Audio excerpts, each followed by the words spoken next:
Do you deal with more people that attempt to reconvert you or just assert that you're wrong? Oh man, that is neck and neck, honestly. I think probably assert that I'm wrong, because whatever I say, they're just like, oh, you were never a Christian to begin with. So it's like the automatic dismissal of my faith. I get a lot of that. Or you just haven't read the Bible enough, or you read the wrong version, or you haven't read it enough times, or you interpret it wrong, or whatever, you know. So probably more people that assert that I'm wrong. People try to reconvert me. I'm talking about online, because not that many people in person really, like I said, know about my atheism or whatever, and I don't talk to a lot of people about it. But online, and for sure on TikTok, and those people over there are brutal, but they're just like, just try to tell me that I'm wrong. They don't really attempt to reconvert me. They'll say something real snarky, like, you don't know fucking shit, and then like, Jesus still loves you, come back to Christ. So that's pretty much that. Next question. Oh, here's a good one, and I get this one from time to time. Why do you hate God so much? This is what somebody put in my Instagram story. I put the little question box in my Instagram story, and they said, why do you hate God so much? Not mad at God, not mad at the church, even though I don't love the church, but it's not a thing of like, the church hurt me or God hurt me. I don't hate God. It's hard to hate something that doesn't exist, you know, or that you don't believe exists. I don't assert that God does not exist. I just say that I don't believe it. I'm open to it. If anybody has any evidence, let me know.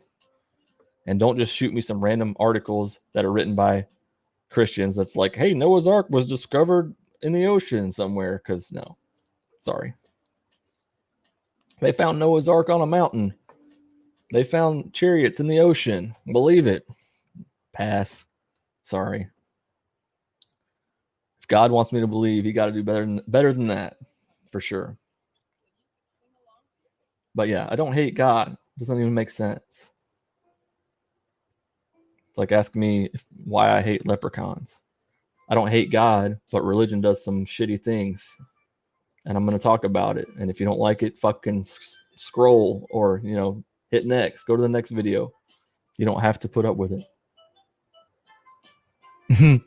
Maddie says, why do I hate Santa so much? Yeah, I mean, that's the same premise, you know? I grew up believing that Santa was real, and then I didn't. That doesn't mean I hate Santa. Of course, I don't have a YouTube channel talking about Santa, but also people don't kill in the name of Santa. People don't tell me that Santa is going to send me to hell, you know? So that's kind of why I do this. I have people literally every day telling me that I'm going to hell. So if they're telling it to me, they're telling it to other people too. And we need to unite, because religion deserves to be mocked. As Christopher Hitchens would say, if we put it on a platform that it doesn't deserve to be on, then it makes it something different than everything else in the world, and it deserves to be mocked just like everything else. Especially when you don't have any evidence for the supernatural. You kidding me? Of course I'm going to mock it. Here's a good question, and I don't know if I'll have the best answer for it, but I'm just going to be honest here. What do you say when Christians say the New Testament negates all of the Old Testament horrors, right? So Jesus came, it's a new covenant, right? So all of a sudden God is not a dick.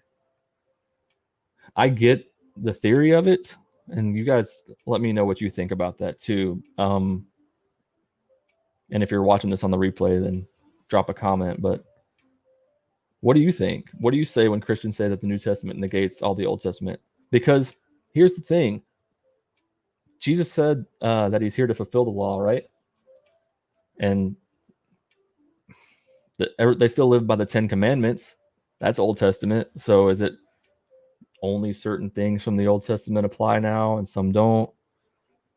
For me, I'm like, it's not like God just, I'm being hypothetical here. So people are like, oh, you talked about God, you believe in him. Gotcha.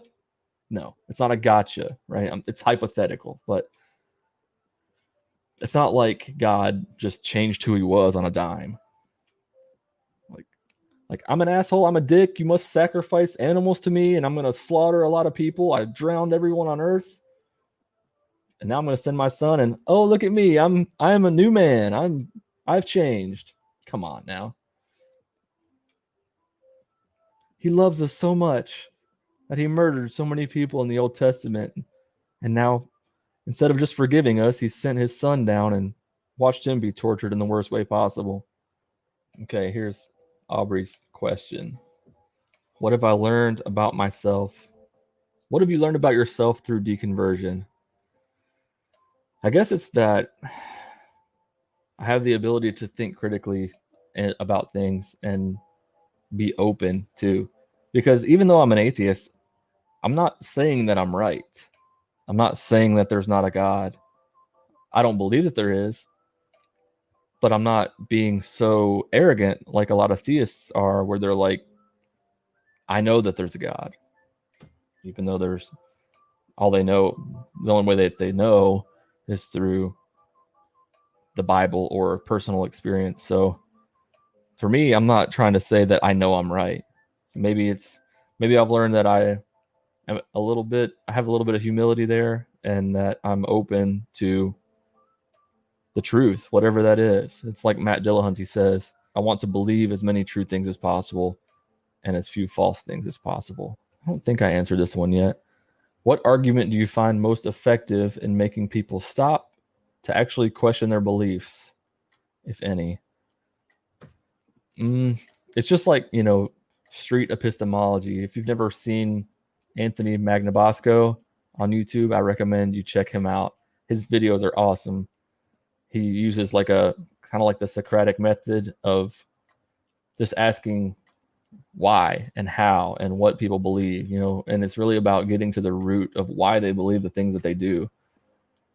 So I think really it's more about asking questions than trying to present your case or whatever. I would say just ask them what their belief is, how they got to that belief, and why they believe it, and just ask questions. That was from 10 Omens on Instagram, and here's his second question. Do you find it hard to be an atheist in the Bible Belt, and are you ever tempted to move somewhere with more progressive thinking? Yes and yes. I mean, it's not hard here as in like my life is at stake, my life is being threatened or anything like that, but it's kind of hard sometimes because everything around here is very rooted in church culture. So, and yeah, I've thought about moving other places, and I still might, who knows, but I think wherever you go, there are going to be people like that. There's going to be religious people. Maybe it's more dense here, but I've been tempted. I've thought about Austin before. I guess that's the cliche answer, right? Because you got the whole atheist community of Austin down there. But who knows? I don't really have a problem with where I'm at because of the internet. If this was like pre-internet, then maybe I would be more tempted to move to Canada or Europe, or at least just the Northeast or West Coast or somewhere that's a little more progressive. I'm going to try to do this. I don't know if I'll do it weekly, but maybe every couple of weeks or at least once a month. And check out my other stuff on YouTube. If you're not subscribed already, please do so. And like the video too, because that'll help me show up in the algorithm for more people. So give it a thumbs up and subscribe if you haven't yet. And go follow me on Instagram if you haven't over there, because I post every day over there too. So until next time, let logic and reason guide the way. Peace out.